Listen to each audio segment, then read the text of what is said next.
So before we get into this video, this is the best lip moisturizer I've ever used in my life. Like this particular flavor, I really love it so much. So yeah, get one for yourself, guys.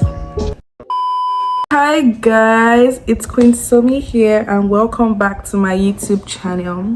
I'm trying my very best to be consistent and to like post like 3 to 4 videos every week so I can grow on my channel, and yeah, I just pray God helps me with that. So before we get into this video, don't forget to like, comment and subscribe, and tell a friend that a new video is dropping. Yay! I'm actually genuinely always so happy to pick up camera to film a video because I just really like it. So yeah, let's get into the video. Yay! Yeah, I'm literally just going to be yapping and talking about like stereotypes that I don't believe in. What are you saying? What are you saying? What is he saying? I personally don't believe in these stereotypes, so if you have like any other opinions, you can let me know, but this is my opinion and this is what I believe in. Okay, first thing I'm going to talk about, or maybe just say stereotype. First stereotype I'm going to talk about is the fact that females can be friends with guys if it's not something romantic. Okay, so I feel like some of my friends will have like opposite things to say about what I'm about to say, especially this particular girl, maybe because especially, but yeah, she knows herself when she watches this video. I feel like that is so wrong because coming from me, I have like a lot of male friends. I don't even know how I have a lot of male friends, but I just have a lot of male friends that I love so much. Like I love each and every of my male friends so much, and some of them have babes, some don't, and people, I don't know, people always believe that I'm dating all my male friends, and I kind of like, it looks like that sometimes, but well, literally that's just how we roll. You know, God forbid a girl that, you know, just has a very good relationship with her male friends. What? Bro, what are you talking about, man? And it's just not like that. Like, you can be friends with guys and nothing romantically is involved. Like, I don't think there's any rule or any way it is in this world that you can't have male friends, or you can't be, you know, so close to the guy without it being romantic. Like, no, I don't believe in that. And yeah, that's just all I'm going to say about that. I love all my male friends, and yeah, I've always loved them, no matter what anybody has to say or no matter the stereotype that's been put out there. I always love my male friends. Next stereotype I'm going to talk about is on first daughters. Okay, and I feel like I have the right to talk about this because I'm a first daughter and I know what we go through as first daughters. So first daughters are believed to know how to cook, to know how to clean, to know how to do this, to know how to do that, to know how to, you know, be a mother figure. But what I don't even like about the whole, you know, first that are supposed to, is the fact that we're actually made to, we're seen or we're made to, you know, grow up faster than our age. We're made to do so many things at a very, very young age. We're made to act like the mother figure, the father figure. Like, you know, I pity those that even have more younger siblings, because I only have one younger sibling and it's like I'm taking care of 100 persons in one.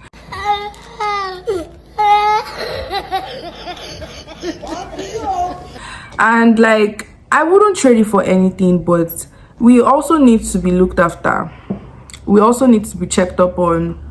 We also have priorities. We also have needs that aren't really looked into, because as the first daughter, we're believed to have everything figured out. Like, and we're literally just a child. We're literally just a girl as well. Like, I feel like so many, like, attention is not really put on us because we are believed to know things. Like, that's really not fair. So yeah, I don't really agree with that. And one day when I have my own girl, I don't think I'm going to impose that on her, because she did not come into this life because she asked to be here. Like, I mean, I'm still going to like train her as how like girls are meant to be trained, but I'm not going to be so hard on her, because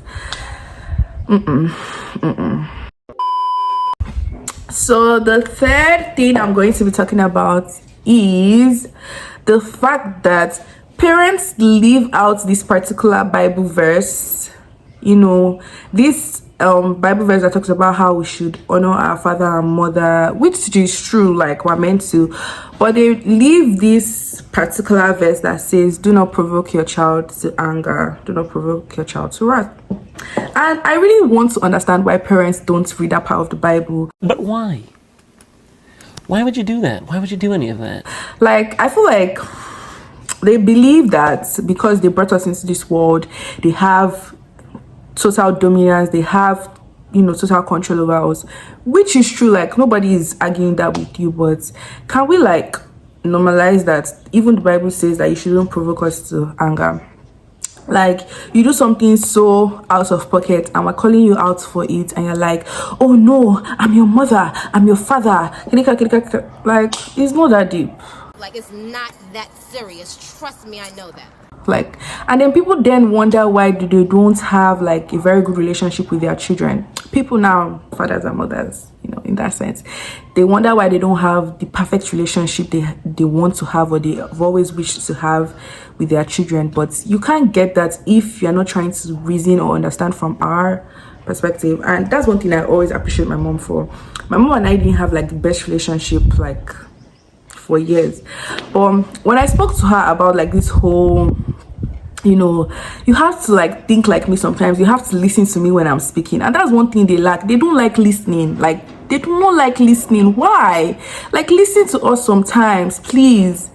But anywho, like, after I spoke to her about it, like, she changed, and I feel like because of that our relationship has been better, and I'm so grateful for that. Like, love you, ma. Thank you so much for listening to me every time.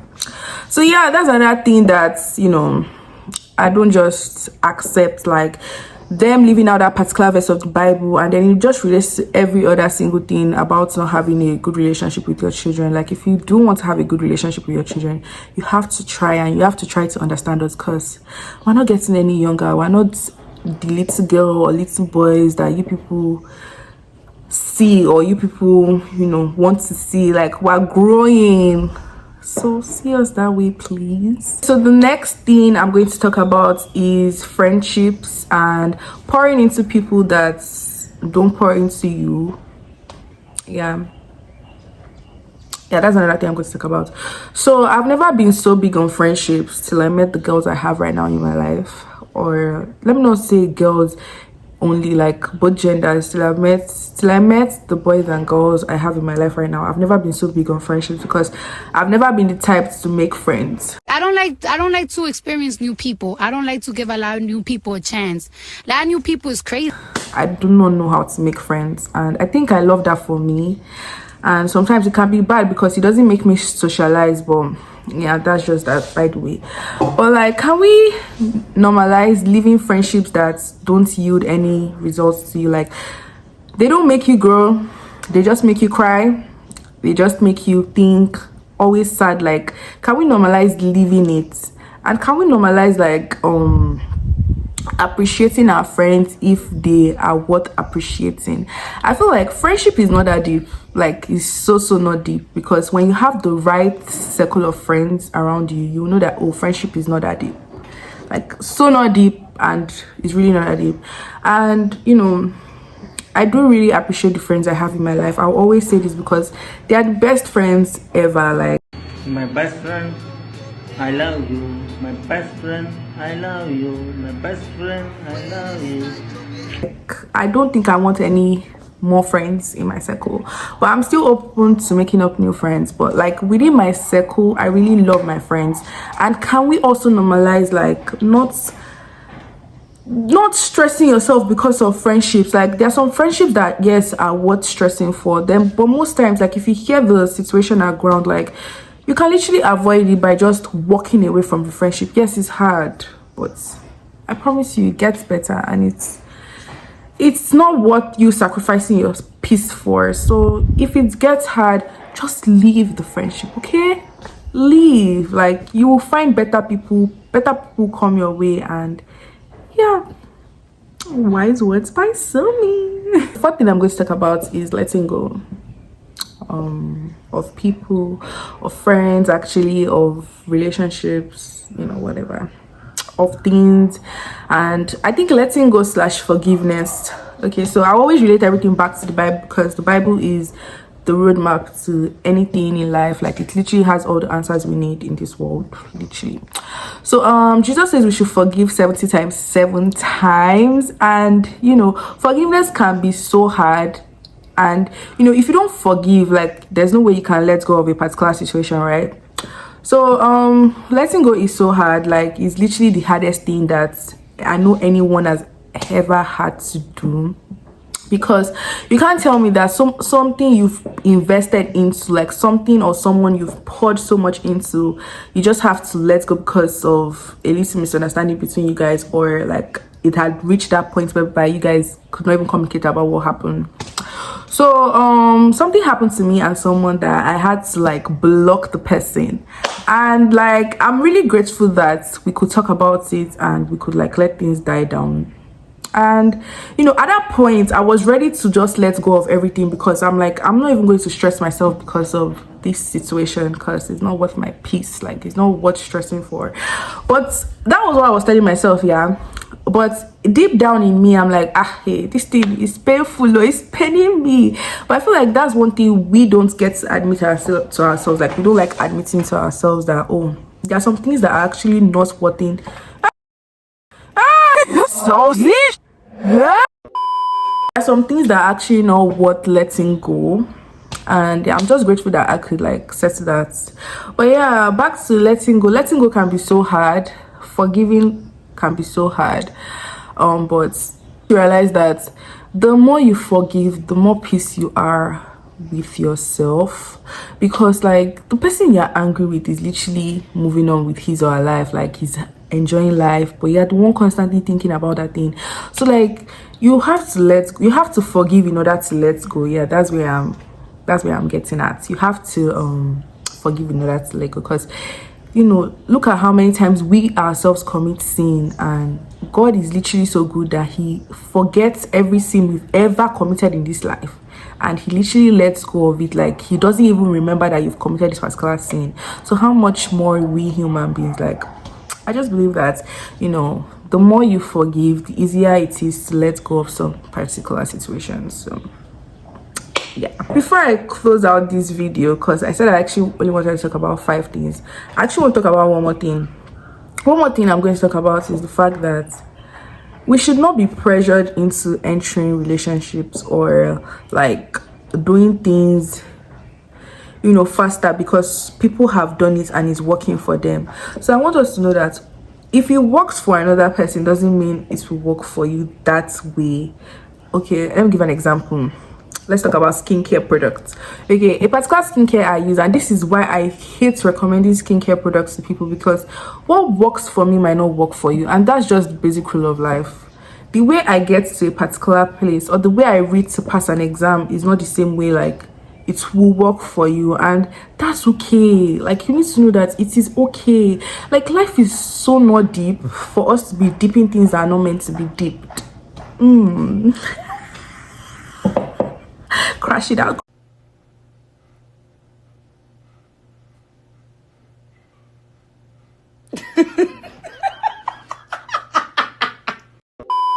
Where I'm coming from, like, it's just like not deep. If it works for me, fine. If it doesn't work for me, fine. If it works for you, fine. If it doesn't work for you, like, that's okay. Like, I feel like we should not let people pressure us, you know, into getting things, especially relationships. Like, you know, when my mom was talking to me about how, oh, by this age I should do this, by this age I should do this, that look at my cousin, she's not married and she's almost 30, blah blah blah blah blah. I'm like, first of all, like, nobody is going to pressure me into doing what I don't want to do. You sound as though you're feeling the pressure. I'm not feeling the pressure, no. You cannot put pressure on me. No chance. No chance. Because the funny thing about anything that has to do with relationships or marriages is that when it should all go down the hill, where would they be? The people that are forcing you into getting into all this. The people forcing you into getting into, you know, this relationship, this marriage, this giving birth, like, where would they be? Like, they won't be there. you can't just say it's not something that is easy. It's something that you have to take your time to, you know, process and to deal with before like entering. So nobody is going to pressure me, and nobody should pressure you to, you know, if you don't do well in a particular subject, or if you don't do well in a particular course and others are doing well, it doesn't mean it's the end of the world. Like, it's not the end of the world. I mean, like, I feel like I've taken life so softly now, and I feel like it is really working for me, because then I was just too hard on myself and I wasn't happy. But now that I'm taking things like lightly, letting things be, me, I'm okay, even if I'm not the happiest, but I promise you I'm okay.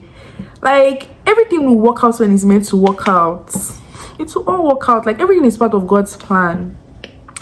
Okay, so like, don't let anybody pressure you into doing what you don't want to do, be it marriages, relationships, education, like literally anything. Don't let anybody pressure you to study what you don't want to study. Or like, because like at the end of the day, when everything should go down the hill, I'll say that again, like they won't be there. Where would they be? Oh, assuming we knew, we shouldn't have actually forced this girl to do.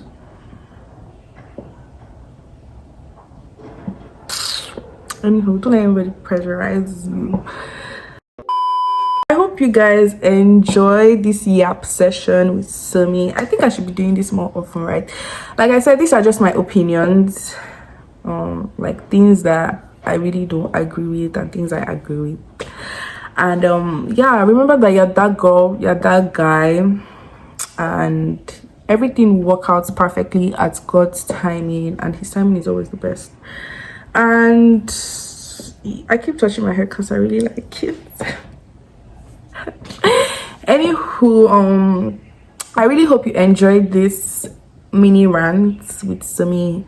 Don't forget to like, comment, and subscribe, and see you in my next video. Bye guys. Mwah.